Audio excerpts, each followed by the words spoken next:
Hi YouTube, it's been a minute. So I got a story for y'all, and I'm not exactly sure like how I'm gonna tell it or like how to tell it, but I'm gonna just like go with the flow, kind of let the self talk for me, I guess. All dualities are false dualities, and yeah. But yeah, so basically I just got home, well, not just, but about like a week or 2 weeks ago, maybe, from the mental hospital. I got inpatiented, I got pink slipped into a mental health facility, and it was a really interesting experience spiritually. It was a very, very, I don't know, transformative? Unprecedented for in my life. Like, nothing crazy happened, but it didn't go the way that I thought it would at all. Like, at all. And yeah, so yeah, I don't know how to tell the story, but like, yeah. So basically, to preface, for a fat minute, like from like, I don't know, August through like 3 weeks ago, maybe 4 weeks ago, I had been in like this mental fever, like the fever of the ego, basically, as they say in the Upanishads, like, yeah. And yeah, and it led me to this like fever, like, yeah, as I was just saying, like a fever point in my mind. I had been obsessed with, not obsessed, but I guess fixated, same thing, like, yeah, hyperfixated, obsessed, yeah, stuck on like narrating my experience of reality, narrating consciousness, both in my mind and out loud. Like, I couldn't shut the fuck up, basically, either in my mind, but the worst was just like sitting alone talking out loud. Like, I couldn't shut the fuck up, and it led my mind into this like just this, it was constantly oscillating between positive and negative and gray. Like, it was stuxos in duality. It's completely stuxos in duality. And there was a whole lot of like new I guess like novel or like unexplainable shit happening during this time, which I guess is, I could see how I got fixated in trying to explain it, because I was trying to understand what was going on, and it was just about impossible for me, for the mind anyway. And yeah, and so like I kind of like, upon looking back, I can see how my mind got to that kind of fever point, because like, yeah, I was obsessed with trying to understand reality, I think, because I wanted to get some kind of control over it, because I felt like I had been flailing for control over my own life. But like, yeah, and that's essentially what the ego is trying to do when it tries to explain and categorize and divide and all that shit. And yeah, just clinging like crazy to pleasure and aversion from pain, and like seeking nirvana, and like clinging to identity like crazy. And like a ton of, like, I had no respect in me. I don't know when that happened, but like my respect for my fellow beings, like pre-inpatient, like I could respect strangers, but like I didn't respect my parents, or like a bunch of people in my life. Upon looking back, and it's kind of gross to say it out loud now, like thinking about it, but like, yeah, my mind was screwed up. My mind was screwed up. I couldn't see the self in others the same way I saw the self in me. I couldn't realize that, you know, yeah. I hadn't. Until I got into this, like, conflict with my dad and with my mom. It was like a shouting match between me and my mom. And it was about, like, the pain body, and, like I was, like, not in my body anymore, I thought. Like, I was like dead apparently, and like in like the non-dual reality, or like nirvana, or the fundamental, whatever you want to call it, like there, the other side of it, whatever the fuck.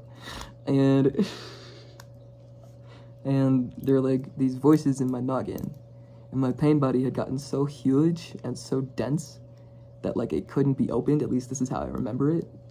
I don't know what actually, like, it's hard to say with any of it what actually the case is, but this is my mind's best way of understanding, I guess, or its current way. And yeah, and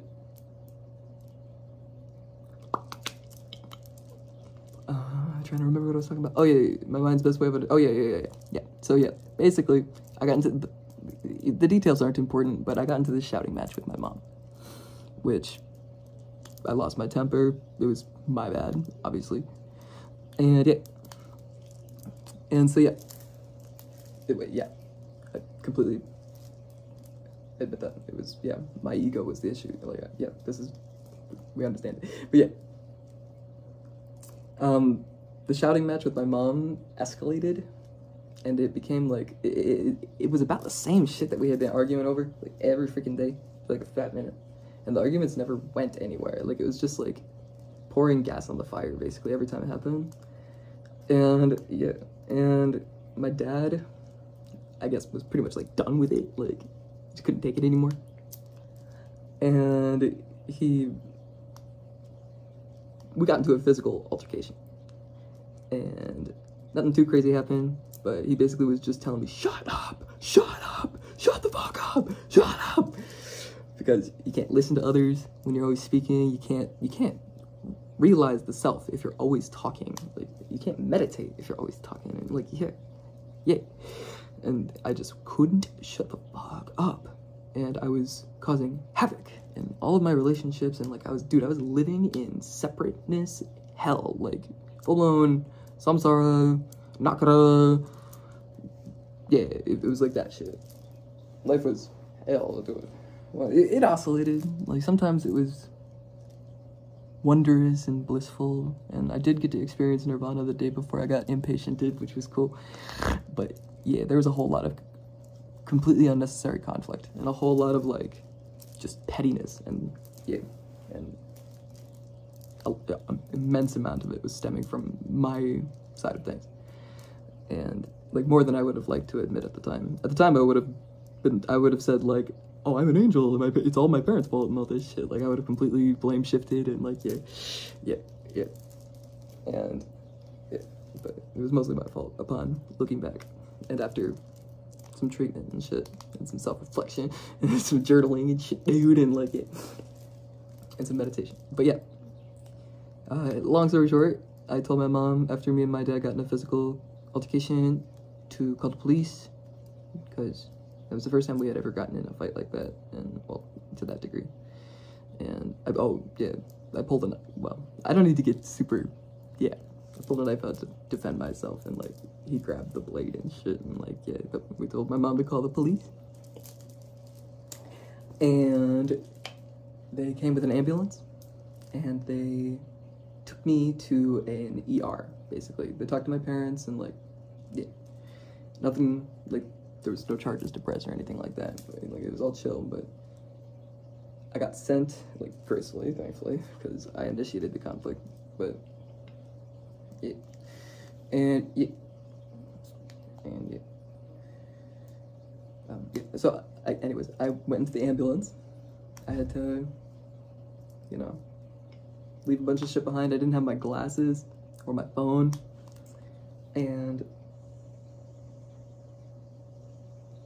I showed up at the ER, and from that moment on, like, from going into the ambulance on, I had, like, very little say over anything that happened for the next, like, 8 to 9 days. I was just kind of, like, I was put into a position where I was forced to go with the flow. Like, I just didn't have a say. I didn't have the choice to decide. I was in the system, dude. And this was wonderful for my ego.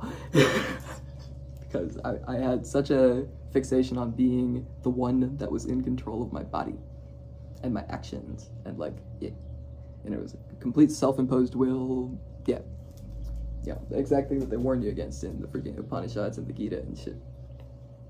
Yeah, and yeah, so yeah, we're getting there. We're getting there. But yeah, and so and so yeah, I was in the ER for one night. They had some nurses come by, and they just kind of put me in a bed and made me, strip and put a gown on, and they took some blood, and they just asked me some questions, and then they kind of just left me alone all night, which, chill. I think they're just letting me even out, you know what I mean? Like, chill. And I kept asking them, like, what's the story? Like, am I gonna be sent home? Like, what's happening? Am I going to a hospital? Am I getting arrested or some shit? Like, what's going on? And they weren't open with me about it at all. They kept, like, saying it was someone else's call. Like, they kept being like, oh, it's the guy above call. Oh, I gotta call someone, and then he makes the decision, and, like, yeah.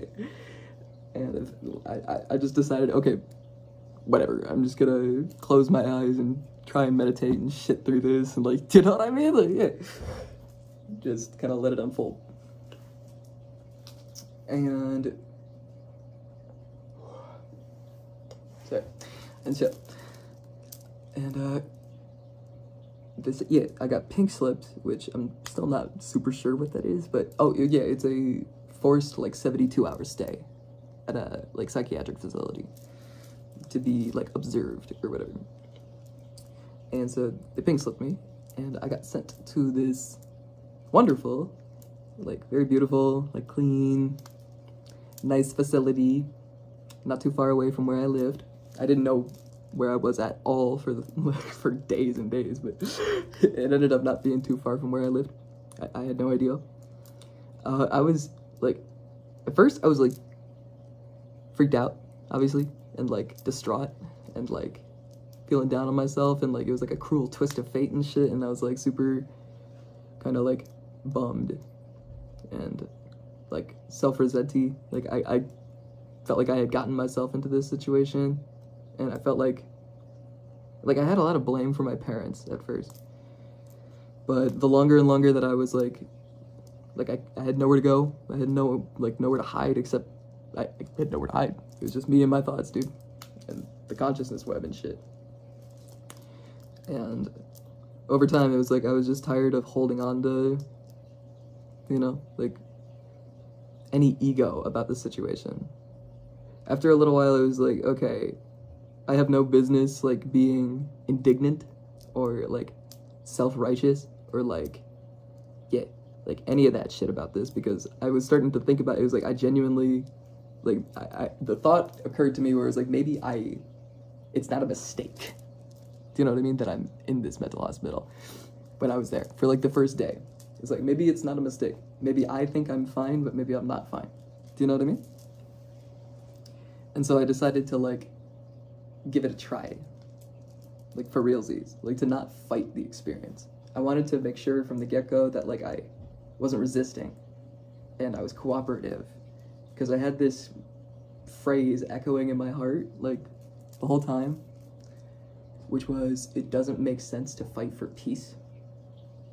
Because I was looking for internal peace. Because obviously, when you're going through that type of shit, like, it's very, like, your body resists it with every single ounce of its being, because it doesn't want it to be happening at all. You don't want to be impatient. You don't want to be in a mental hospital. You don't want to be unsure of how long you're going to be there, etc. No phone, no accommodations, no vape, no weed, like, etc. Oh, and I had to quit my, like, Adderall for the duration that I was there. So I was also withdrawing the whole freaking time and shit. And, like, my mind just wasn't about it at first. But the more and more I, like, resigned myself to the experience, and the key was, like, not thinking in the back of my head, I don't belong here. I'm doing fine. I'm chilling. Like, I was accepting the unknown when it came to that, like, whether or not I actually belonged there or not, like, whether or not I actually had some issue. And, like, the weirdest thing happened, basically, like, at some point in the first few days, like, it might have even, like, I started, like, asking myself questions, like, well, like, imagine this was, like, a prison. Like, I'm forced to be here. I don't know how long I'm going to be here. I can only walk around my little unit at will, but I can't go outside whenever I want. I can't have a cigarette whenever I want. I can't leave, etc. I can't, like, hit my vape. I couldn't have my beads, dude, except for I could only have two, which was these two. These were the only two that they let me have. And because you couldn't, like, hang yourself with them and shit. So these got me through it. And so I learned to be grateful for what I did have, because I very well might not have had access to any of these, and I had access to these two, and that's a lot more than nothing. It was also a beautiful facility. The room that they had me in was like a perfect meditation den. Like, it was cool, clean, quiet, well lit, good light. Like, the lights that were in, it had a big window, and it also had like good lights that weren't like too harsh. It was very like, yeah, it was a great meditation zone, and the bathroom and the shower were in the room, so I didn't have to go like anywhere else for that. Like, it was, yeah. And my first day there was my roommate that I got assigned gave me some clothes, and she was like really kind and like kind of inclusive, and like she asked me questions and like, yeah, made me feel welcome and gave me some clothes and stuff. And it just, I don't know, I had been so isolated that like it almost started, like, from that moment on, it was almost like a cool experience for me. It was like, this is new. Like, I get to actually like talk to other human beings that are like around my age, and like, you know what I mean? Like, hear their experience and stuff. And they're like kind, and like people aren't all bad and stuff. And like, yeah, it was cool. And the more and more the experience like went on, like each day, like they prescribed me a couple new medications, which was an antidepressant and the sleeping med called Seroquel, I think. Not that that matters. And it was cool because I was like curious to see how the meds like actually affected me. And I also had access, thanks to my parents. They brought up my copy of the Upanishads. And these malas, my resignation to the experience in this book, and the people that were there made it an absolutely wonderful experience. It made it absolutely freaking wonderful. And for no reason. Like, for no reason. It was, well, not for no reason, but like, yeah, like, I don't know how to put it, but like, I don't know if it was, I can't say how much of it was the meds or how much of it, like, it's hard for me to put value judgments on the experience, and like, yeah. But, like, say how much of the experience is attributed to this, that, or the other. But, like, yeah, instead of thinking of it as like a prison, well, if I compared it to a prison cell, like, it made it clear as day to me, like, that I had something to be grateful for in my situation. It could be much worse. And I learned to be grateful for everything that I did have there. You had access to, like, flavored water that was really good, and cheese sticks, and apples, and oranges, and celery, and, like, Nicorette gum, which was wonderful, for in between the cigarette breaks. And there were cigarette breaks. Once every 2.5 hours, they had community cigarettes, and those breaks were freaking awesome, because, like, some real-ass conversations would happen out there. Like, we were all just sitting in the cold in a mental hospital, smoking our cigarettes. Freaking, like, we were all kind of forced to come out the shell for a bit. You know what I mean? Yeah, people was just talking and stuff. Like, there wasn't nothing to hide. It was just like, yo, what's up? Like, you know what I mean? And it was cool. It was cool. Like, I met some really cool people in there. Like, just about everybody there was a beautiful soul. Like, just about everybody there. I could see, like, the self in everyone there. Like, I could see the equality and, like, the, yeah. And I realized that I love seeing reality like that. Like, I love seeing reality when we're all equal. When, you know what I mean? Like, when, yeah, it's better like that.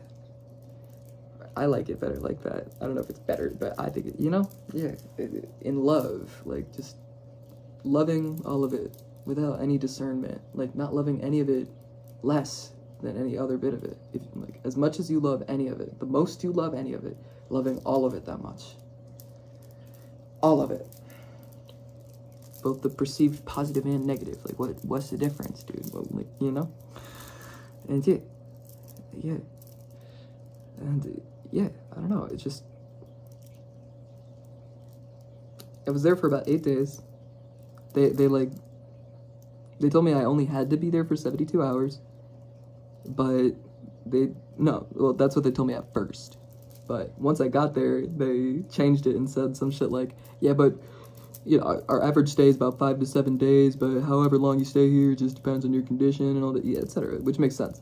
But it made it vague and unclear when I was going to get out of there. And so I had to, like, mentally, like, resign to the idea that I may never get out, and I need to still be able to be happy and at peace. Even if I never get out, even if I'm never allowed to leave the mental hospital, I never get to see my parents, or my animals, or my friends, or any of the things that I love ever again, that's okay. Do you know what I mean? I was forced to confront that possibility. It was a very real possibility, especially considering, like, I'm kind of whack, like, like, if I continued to behave the way that I had at home before I got inpatient, while I was there, like, dude, they would have said I was schizophrenic as shit, like, something like that, something like that. But I learned there, I don't know what clicked in my brain, but, oh, well, yeah, like, I decided since I didn't know what was going to happen to me, I didn't know what was going to happen in the next second, minute, hour, etc., that, like, I was okay with, like, dwelling in the unknown, and I stopped narrating in my mind. Like, I got out of the way at some point, and just let the self be, and let others be. And I stopped judging. Like, I stopped judging any feeling as good or bad, and any thought as good or bad, or any person as good or bad, or, yeah, I stopped judging, just, like, entirely, at some point. Or, like, it expanded at some point, I guess, something like that. And I just focused on yoga, meditation. I wanted to actually participate, too. Like, I actually tried to be present at all the group therapies and shit. Oh, and, like, each meal, you know, you're not doing anything else while you eat. It forces you to, like, be present for the experience and to appreciate every last bite and to, like, taste it fully and to, like, yeah. And it made me very grateful for every single thing that I would receive, like, that I was given, because I was very aware of the fact that, like,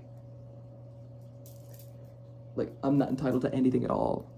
Like, it all can get taken away. It all belongs to Brahman or God or whatever. Like, I covet none of it, because all of it can get taken away. A whole shit ton of it for me had been taken away.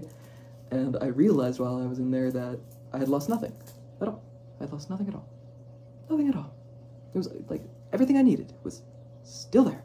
Everything to be fulfilled, happy, at peace, content. Yeah. It was all there still. And all this shit that I thought I needed to be happy, like all this shit that I had my consciousness, identity, life, drives, all that, my happiness, my peace, I had it tied up into all this different shit. And while I was there, like, I realized that it doesn't come from within or without or anything, any bit. It doesn't come from any bit. It comes from the changeless whole. It's the best way I could put it. The changeless, deathless, fearless, immortal, pervasive whole. From the whole. That means accepting the entire gamut of it without trying to understand it. Just saying yes to life and trusting trusting the process, basically. Being resigned to the process and to the, like, to God's will. I would, like, say shit to myself in my mind, like, I am your lamb, God. Use me as you see fit. Do what you will with me. Oh, death, how will you treat me today? What will you do with me today? And like facing it with eyes wide open and my heart open and shit. And saying yes to it. And yeah, I was so, I felt so alive while I was there. I felt so alive. And I was locked inside of a building, like most of the time, without fresh air, without like any of the accommodations that I was used to, besides a book. And it was bliss. It was heaven. It was heaven. It was all perfect. It's still all perfect, but yeah. I could see it while I was in there too. Like, it took me a minute, because my mind was very resistant to it for a fat minute of it, and I had to, like, basically give up all my judgments about the pain body and about egos and all that shit, because for the first 3 days or so, 4 days, like, I needed that shit, dude. Like, I was shelled up, and I was grateful for it, dude. And, like, I had to take my turn. I had to take my turn. And it showed me that I'm not above anything, or below anything.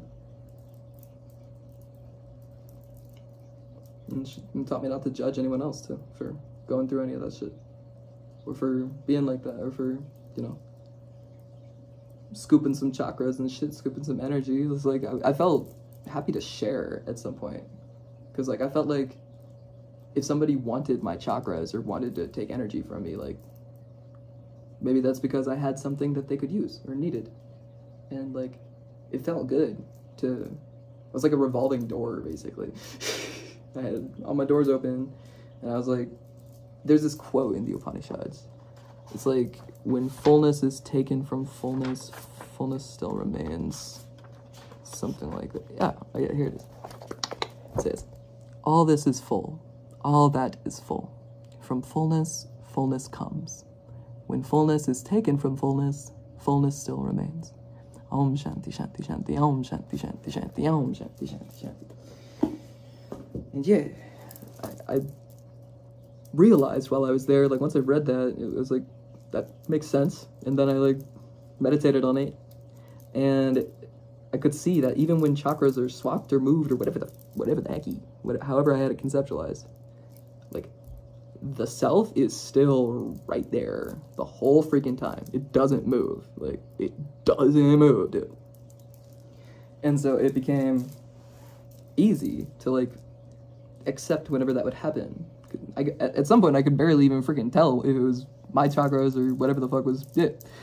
It's all gold. You know what I mean? It's all gold. It hardly affected, like, any of my activities. Like, I could still read my book, I could still meditate, I could still do yoga, I could still chill when I wasn't fixated on personality or, you know, myself as this separate ideal. Do you know what I mean? Yeah. And I, like, set this intention kind of, like, at some point, like, I started to feel that love, like the love for all of it, unconditionally. After, it took a little bit, like I said, like a couple days, but as soon as I started to feel it, it was like, that's all I wanted to, that's all I cared about. That's all I wanted to, like, exist in, or, like, perceive reality through. That's all I wanted reality to be, was love for all of it. And so I set the intention to be unconditional love without discernment, and to love without discernment. And yeah, I totally loved my time there. It was a blessing. It was an absolute blessing. And I'm eternally grateful for it. Like, well, I'm freaking grateful, dude. I'm grateful. At first, I thought it was going to be this, like, bitter, shitty thing that I was getting forced to go through, and it was unfair and all this shit. And it turned into just, like, I mean, one of the best experiences I've had this life. Not to rank any of them, because it's not needed, but like, it was heaven. It was heaven. I loved it. still love it. And it showed me that heaven isn't because of anything that's going on within or without. Heaven is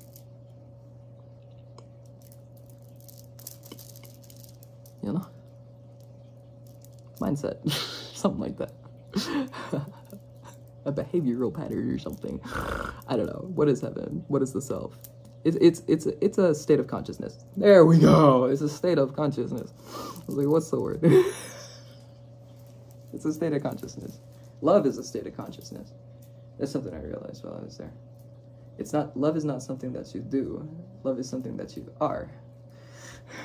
It's something that you are. And yeah. It led to like some solid self-realization, I'd say. And I'm grateful. And me and my parents are on good terms now too. Once ego is out of the way, we're friends again. Who'd have thunk it too? Yep. Tale as old as time. Don't you know? Om Namah Shivaya.